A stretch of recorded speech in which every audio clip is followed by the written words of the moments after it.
We are back, and I figured I would do just a little update video on the Columbus Blue Jackets. I know I just did the video analyzing the Andrew Peeke extension. However, the Blue Jackets have been in training camp for a little more than a week now. They have been doing some things.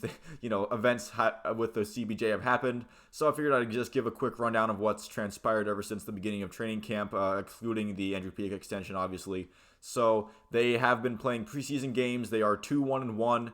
The record in preseason games doesn't really matter because different teams are playing with different talent pools, and not all the teams are playing their best players, depending on if it's home or away, stuff like that. But have been a few standouts that I've noticed playing the preseason. I'm obviously not at the rink for practices or anything, so I'm not. Maybe if there's somebody who's really standing out in practices or in drills that I'm just not seeing. But as far as preseason games go, I'm impressed with what I've seen out of Kent Johnson. I feel like he is a lock to make the roster, and they do seem to be giving a genuine attempt for Kent Johnson at center. He has been playing center a lot during training camp. Maybe they change that once the regular season starts. But especially that game against Pittsburgh, where they had him centering the Goudreau and Line line, was really interesting. That was really fun to see. But we'll see how they handle that when the regular season approaches, if they maybe put him as a third-line center or maybe as a winger, but in the top six. We'll see how that goes. I've also been impressed with Nick Blankenburg every time he's been on the ice. He is more of a bubble guy. It's a little bit unsure of if there's enough room for him on the roster, but every time he steps out on the ice, he impresses me with his play on defense, even though he is a bit undersized for what you would typically expect for a defenseman. He's looked really incredible every time he's been out there, so that's important to me. And Yegor Shinikov, last game, he had 2 goals against a better St. Louis preseason roster. That was good to see him get a couple goals in on their goalie. So just a few guys who have stood out to me. There's probably more who have played well. They just don't come to mind immediately as those 3 did. The Jackets have made their first rounds of cuts a day or 2 ago. It's mostly a bunch of prospects, nobody really surprising. Stanislav Svozil went away. I thought he was doing okay, but again, these are prospects who weren't going to make the team no matter what, so it does make sense that these guys were sent back to their camp, and there were some, tryout contracts that weren't going to come to anything, so no surprise as far as the first rounds of cuts goes. However, there are some guys who are missing games due to injury right now. Those would be Jonas Korpisalo, who they expect to be ready for the regular season, Liam Foudy, who's recovering from his injury he suffered last year with Cleveland, Cole Sillinger, who is day-to-day. He suffered this injury in camp, and Boone Jenner seems to be more of a precautionary measure just to make sure that they're not putting any extra stress on his back that was hurt last season. He seems to be fine. If he needs to play hockey, he could, but they're just kind of holding him out because there's no reason to perhaps re-aggravate an injury or risk an injury to him or his back in preseason games and exhibition games. Doesn't make any sense.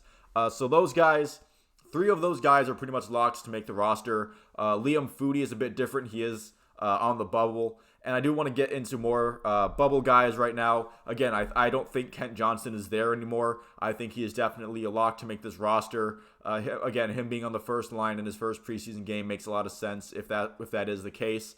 But I think Kent Johnson has played his way out of the bubble conversation into just being on the NHL roster. Guys like Kirill Marchenko, I do think Yegor Shinikov is on this bubble still. Blankenburg that I've mentioned. Emil Bemstrom, Liam Foudy again, who's hurt. Gavin Bayreuther, I think, is also a guy who might be in the bubble area. Maybe he doesn't make the final roster. And I'm going to throw Jake Bean in there. I think he might make it just because of his contract and what the Jackets have invested, a second-round pick just to get him. But as far as like a meritocracy goes, I'm not sure if Jake Bean, he might get beat out by Nick Blankenburg just as far as pure hockey, but maybe, again, I'm not seeing practice. I'm only seeing games. Jake Bean has stood out in preseason games because he has played in the NHL before.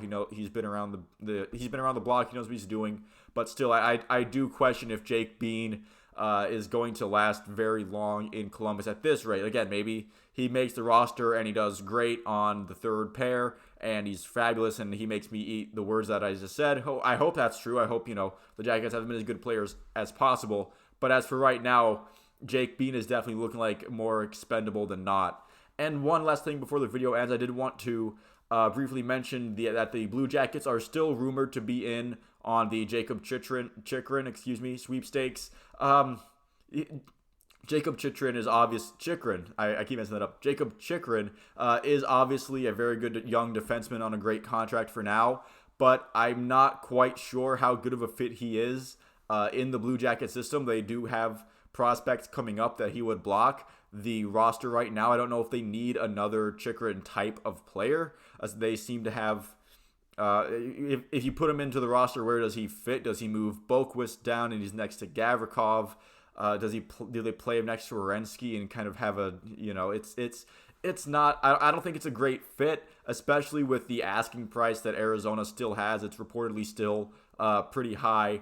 I think it would be too much to give up for somebody that doesn't necessarily have a great fit in the roster, but I guess if they really want to go after him, then they will. But I feel like if this is something that Jarmo really wanted to get done, it would have been done already, especially with the added confidence from the Gaudreau signing and, the last few drafts going very well. We've seen Jarmo kind of sell futures under the assumption that, hey, we have a pretty good prospect pool that we still have coming up. Our future is still good even if we give a little bit of away for another young player with contract control. But again, I don't think this move is going to happen. I think it's a weird fit, and I think if Jarmo really did want this to happen, it would have been done already. So thank you all for watching. If you made it this far, please feel free to leave a like and a subscribe. If you enjoyed the video and you would like to see more like it, please let me know what you think about how the Blue Jackets camp and preseason has gone in the comments down below. Thank you all again for watching, and I will see you at the next one.